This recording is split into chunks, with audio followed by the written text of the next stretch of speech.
Hola a todos, mi nombre es Belén Quevedo y en este video voy a hablarles sobre la reabsorción y secreción tubular renal.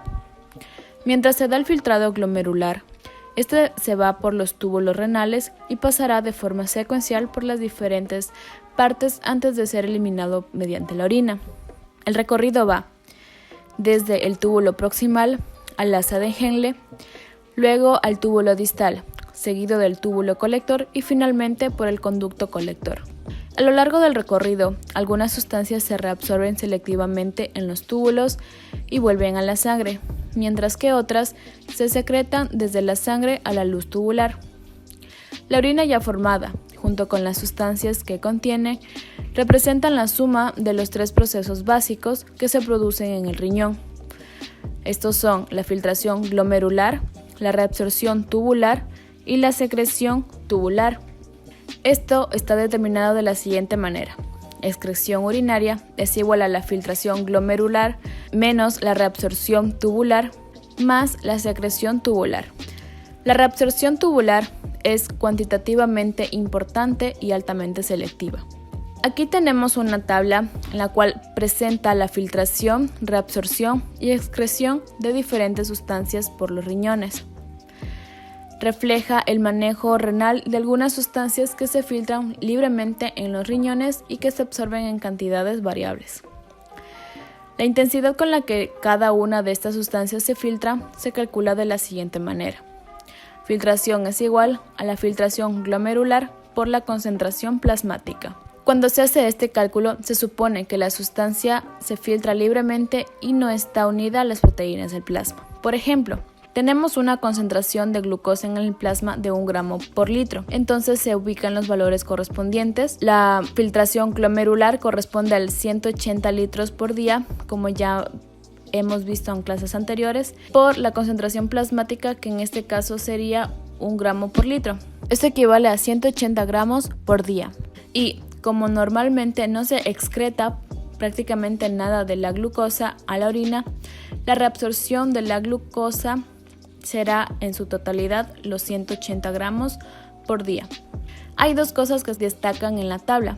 Primero, que los procesos de filtración glomerular y de la reabsorción tubular son cuantitativamente muy intensos a comparación con la excreción urinaria. Como podemos ver, son cantidades o valores mucho más elevados que la cantidad excretada. Esto significa que un pequeño cambio en la filtración glomerular o en la reabsorción tubular podría causar un cambio relativamente importante en la excreción urinaria. Y segundo, a diferencia de la filtración glomerular, que carece relativamente de selectividad, la reabsorción tubular es muy selectiva. Algunas sustancias como la glucosa y los aminoácidos se reabsorben del todo en los túbulos, por lo que su excreción urinaria es prácticamente nula. En cambio, muchos iones del plasma, como el sodio, el cloro, el bicarbonato, también se reabsorben en gran medida, pero su reabsorción y excreción urinaria varían mucho dependiendo de las necesidades del organismo. Sin embargo, existen algunos productos de desecho como la urea y la creatinina que se absorben mal en los túbulos y se excretan en cantidades relativamente grandes.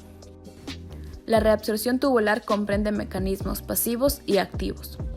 Como ya hemos mencionado, para que una sustancia se reabsorba, primero debe ser transportada a través de las membranas del epitelio tubular hasta el líquido intersticial renal y luego a través de la membrana capilar peritubular hasta la sangre. Por tanto, la reabsorción de agua y de solutos comprende una serie de pasos de transporte. Estos se efectúan mediante un transporte activo y pasivo. Haciendo un breve resumen sobre los transportes activos y pasivos, tenemos que el transporte pasivo, o también llamado difusión, es aquel que no requiere energía, porque este transporte siempre irá a favor de la gradiente de concentración. En el gráfico se observa una difusión simple. Esta se realiza mediante la abertura de la membrana y las moléculas pasan con mucha facilidad, mientras que la difusión facilitada requiere de una proteína transportadora para aquellas moléculas que no pueden pasar por sí solas.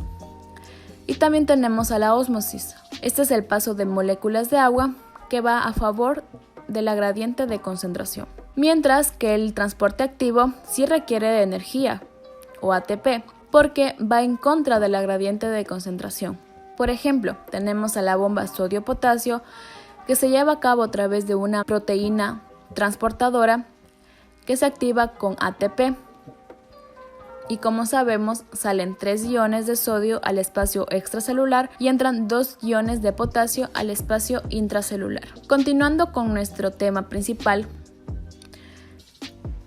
tenemos el agua y los solutos pueden ser transportados bien a través de las membranas celulares o vía transcelular y los espacios que existen entre las uniones celulares o vía paracelular.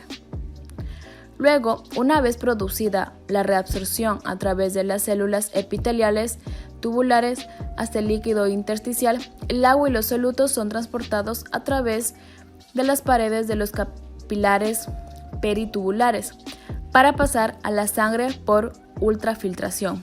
Esto estará mediado por fuerzas hidrostáticas y coloidosmóticas. Los capilares peritubulares se comportan de forma muy parecida a las terminaciones venosas de la mayoría de los demás capilares, porque existe una fuerza de reabsorción neta que mueve el líquido y los solutos desde el intersticio a la sangre. En este gráfico se puede observar la reabsorción del agua y los solutos filtrados desde la luz tubular a través de las células epiteliales tubulares del intersticio renal y de nuevo hacia la sangre. Como ya lo mencioné, los solutos se transportan a través de las células o vía transcelular por difusión pasiva o transporte activo, o entre las células, o también llamado vía paracelular, por difusión. El agua, en cambio, se transporta a través de las células y entre las células tubulares por ósmosis. El transporte de agua y solutos desde el líquido del intersticio hacia los capilares peritubulares tiene lugar por ultrafiltración o flujo en masa. Para este video se ha tomado como referencias el libro de Guyton y Hall, Tratado de Fisiología Médica. Muchas gracias por su atención.